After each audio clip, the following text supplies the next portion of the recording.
मध्य पूर्व में जारी जंग ने एक और देश की हालत खराब कर दी है और वो देश है पाकिस्तान, जो पहले से ही आर्थिक संकट से जूझ रहा था।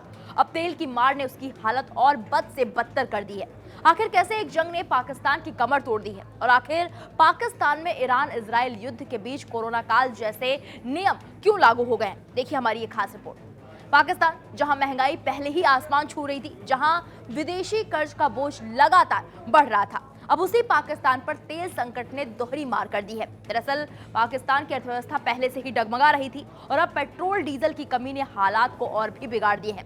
हालात ये है कि सरकार को जनता से कहना पड़ रहा है कि कम से कम ईंधन का इस्तेमाल करें।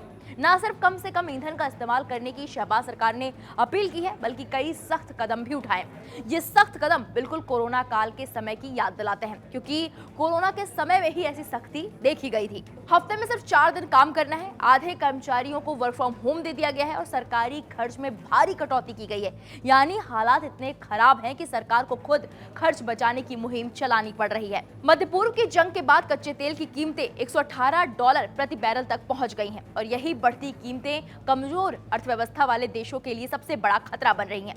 पाकिस्तान अपनी जरूरत का ज्यादातर तेल आयात करता है। ऐसे में जब कीमतें बढ़ती हैं तो सीधे असर पड़ता है विदेशी मुद्रा भंडार पर, रुपए की कीमत पर और आम जनता की जेब पर। नतीजा ये होता है कि महंगाई और बढ़ेगी, पेट्रोल महंगा होगा और आम आदमी की मुश्किलें दोगुनी हो जाएंगी। तो साफ है, पाकिस्तान पहले से आर्थिक संकट में था और अब तेल की संकट ने उसकी हालत और बिगाड़ दी है। यानी जंग भले ही दूर हो रही हो, लेकिन उसका असर सीधे देशों की अर्थव्यवस्था और जनता पर पड़ रहा है और पाकिस्तान इसका सबसे ताजा उदाहरण बन चुका है। फिलहाल इस मामले पर आपकी क्या राय है, हमें कमेंट बॉक्स में जाकर जरूर बताइएगा।